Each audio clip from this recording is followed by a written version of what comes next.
hafatiwe ku rugero rwa bamwe mu barimu bigisha abakozi bo mu mirenge uko ari 14 igize akarere ka Gatsibo, bavuga ko umurimo bakora wo gufasha bagenzi babo kubaha ubumenyi ugenda neza, dore ko ngo bashingiye uko batangiye kugeza amagenga harimo itandukaniro, bakaba bashimira ubuyobozi budahwema kubaba hafi.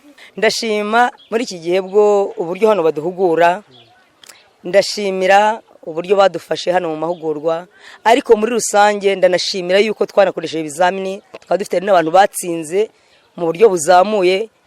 Nkangiye gukorera mu isomero ryo mu murenge wa Kiziguro, rwose abantu baratsinze ku bwitabire kuko nta muntu uri hasi ya 56%. Nabyo nkaba mbishima kandi nkaba nshimira Imana mu kazi dukora, mu bwitange bwacu nkaba mbishima.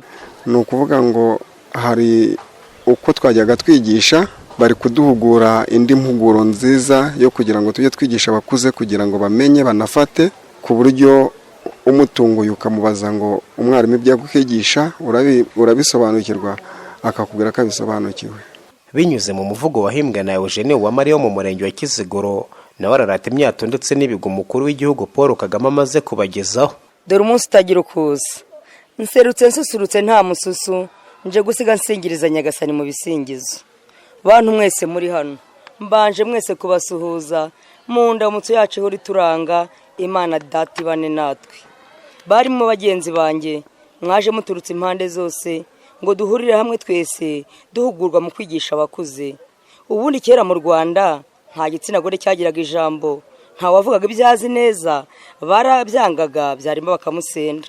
None Kagame Paul yaguhorana ku ngoma iteka ryose, yaduhaye ijabo n'ijambo, ari mu buyobozi no mu buvuzi ndetse no mu burezi ntiduhezwa, mu kwigisha abakuze byose nakubwira, ngira ngo mwese murabireba.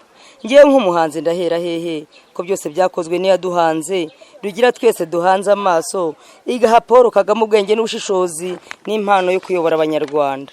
Reka dushimira abaduhuguye ko batekereje kuduhuza ngo duhurire duhuze ubumenyi, tujujura abakuze tubashe kwigisha.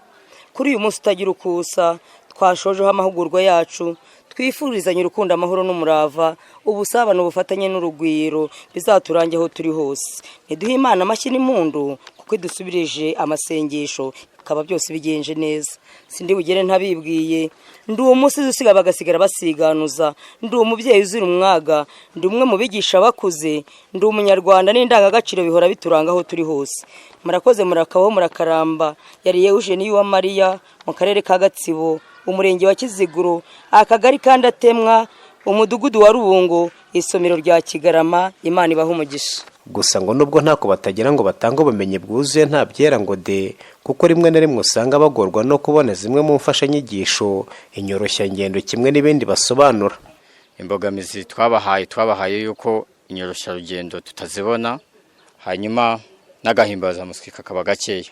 Inyoroshya rugendo no kuvuga kubasha kugera aho ukorera. Igare niryo nyoroshya rugendo ryo mu cyaro. Hanyuma tuza kubabwira ko dufite n'ikibazo cy'ikoranabuhanga, kuko nabyo babidushishikariza mu kubyigisha, icyo bita smartphone cyangwa machine. Imbogamizi duhura nazo ni nko kuba tudafite ibikoresho bihagije, ariko mu by'ukuri ibikoresho bihagije batwemereye ko bagomba kubiduha kandi tugakora neza muri gahunda ngenderwaho ya leta. Niyo tujyanye amaraporo nyine bisaba kubibona itike kugenda kugaruka, hari igihe bashobora gutumaho raporo udafite n'iyo tike, ugasanga nabyo ni imbogamizi ku rugendo kugira ngo ushyire siyo raporo kandi bikenewe ya buri kwezi. Kumva twebwe ikendetse baduhaye nk'inyoroshya ngendo kugira ngo umuntu ajye abona uko agenda cyangwa akabona nk'ayo matike ya buri gihe ugiye kujyana na raporo ukazayibona uburyo ugerayo, kuko twese ntabwo dutuye hafi y'imirenge dutangiraho raporo. Umukozi w'urwego rw'igihugu rushinzwe uburezi bw'ibanze REB ufite mu nshingano uburezi bw'abakuze Habasa Ange Felix avuga ko bakora ibishoboka byose ngo babongerere ubumenyi, ndetse agakomeza asobanura icyo biteguye gukora. Mu nshingano z'urwego rw'igihugu rushinzwe uburezi bw'ibanze, REB harimo gushaka nteganyanyigisho n'imfashanyigisho. Buri mwaka uko umwaka utashye tugerageza gukora ibishoboka byose kugira ngo tumenye ko ibitabo bakeneye binyuze mu busabe butangwa n'akarere, binyuze kushinzwe uburezi bw'abakuze mu karere kuko arahari, REB ikagira ibitabo icapa isohora kugira ngo bibashe kubageraho. Ikindi, REB isobanukiwe neza ko kugira ngo babashe kwigisha bagomba kuba bafite integanyanyigisho, ari nayo bashingiraho mu buzima bwabo bwa buri munsi. Nk'ubu turateganya kuzacapa ibitabo birenga 10,000, bizasaranganywa mu turere dutandukanye tugendeye ku busabe bwabo bagiye batanga. Ku kijyanye n'inyoroshyangendo turabizi neza, bakora akazi k'ubukorerabushake, baravunika bakitanga, ariko tuzi neza ko ikiri mu bushobozi bw'urwego rw'igihugu rushinzwe uburezi bw'ibanze REB kiri no mu cyerekezo cyayo, ntishobora kubura kugikora. Gusa ibitekerezo byose baduha tubiha agaciro, n'icyo cy'inyoroshyangendo ntituri kubabwira ngo barazibona mu gitondo cyangwa ejo bundi, ariko ni ikibazo cyumvikana habayeho n'uburyo bworoshye bwabafasha kugera ku masomero yabo, byaba byiza. Usibye n'icyo tunabasaba ko baba bafite n'amakuru bakaba bigisha, ariko banazi n'aho igihugu kigeze. Niyo mpamvu nabo bumva amakuru, bumva radiyo, nabyo bishobora kubafasha muri rusange.